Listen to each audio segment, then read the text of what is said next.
Hey, my name's Emily. I'm Savannah. And I'm Courtney. And we're the King Sisters.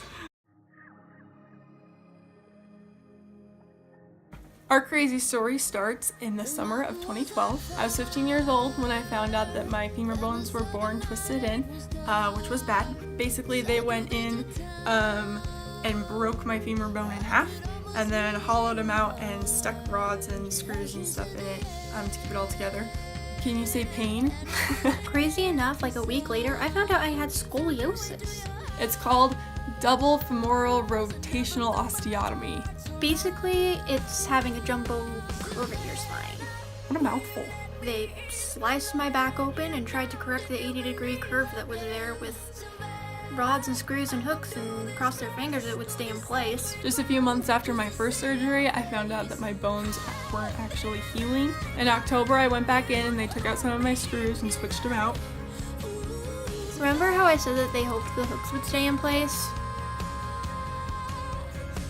About a year later, I had to have a second surgery to get these things taken out because they were loose. They told me initially that it would take a year to heal, but on the year anniversary of my surgery, I went back in because I still wasn't healed. They took out one of my rods and put in a bigger one.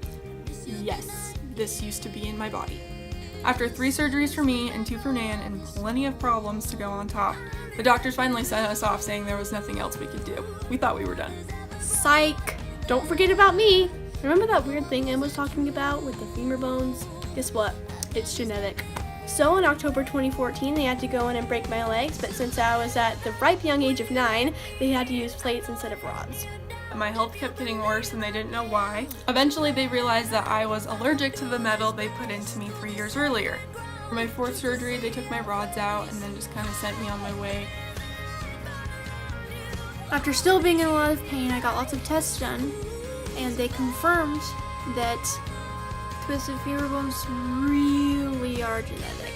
So in April 2016, I went and had my left leg broken. And in November of 2016, I went and had my right leg broken. And for the cherry on top, they found that I had a tumor in my leg that they took out at the same time. Don't worry, it was benign. In between Nan getting her legs broken, I had these plates taken out of me. I don't know if you've been counting, but in case you weren't, that's 10 surgeries in 5 years for 3 girls. This is my handicap pass they gave me. I don't really like using it.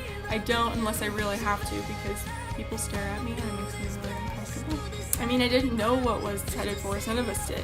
It got to the point where, alongside our physical health, our mental health went downhill. You know, I didn't really know how to deal with my emotions because I was really sad and really angry. And we realized that our minds were just as broken as our bodies. It was getting close to my 4th surgery in November, and I was feeling really hopeless and stuck. It kind of breaks your soul in a way too, and it breaks you emotionally and mentally in a way that you feel like can't be fixed. It's a really terrifying feeling, knowing that there's nothing you can do to change what's coming. I didn't really know what I was supposed to do, and I knew that I really needed some help, but I didn't know how to ask for that.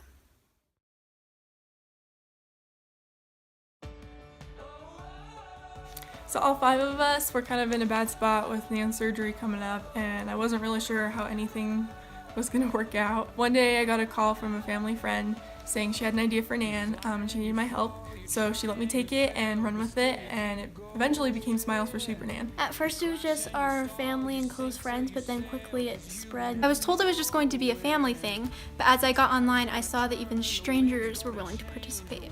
So many people came on that we had to actually change our initial goal because we just caught up to it too fast. And thus, Smiles4Supernan was born. I can't remember it!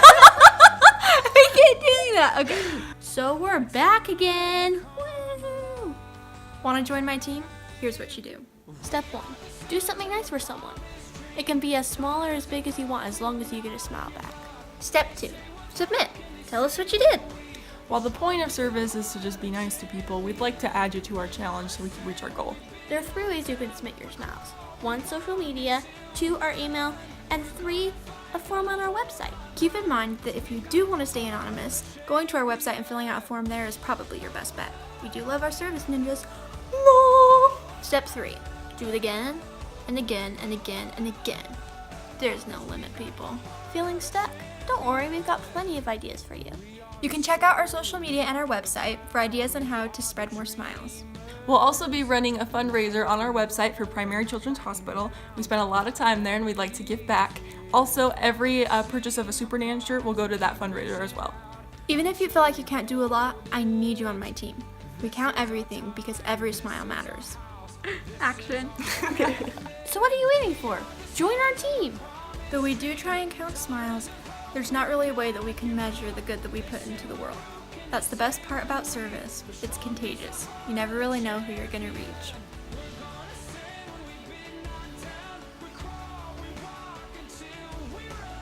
One thing we always come back to and both agree on is that Smiles4Supernan had a profound effect on our life, and it's something that we just have to keep alive. It's one of the few really good things that came from a whole lot of bad things. It makes you happy and it warms the other person's heart and makes them want to do other service for the other people, and that's what the world really needs. Because when someone's having a bad day, you want to make their day be better.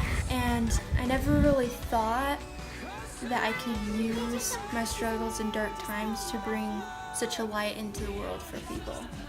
It really is an amazing way for us to share our stories and ourselves in a positive way, but a genuine way, and to have a real positive effect on the world that we feel like matters. Smiles4Supernan brought me out of a really dark place, and it kind of gave me that feeling of hope back. Because it is a fight against depression and loneliness and desperation and those feelings that come, and I think that's why we do this. You know, we've been there. And I was surprised to see how many messages people sent me thanking me because it did the exact same thing for them. We know what it's like when your whole world comes crashing down, and how just the slightest thing can be the thing that saves you. So what do you say, fellas? Will you join me?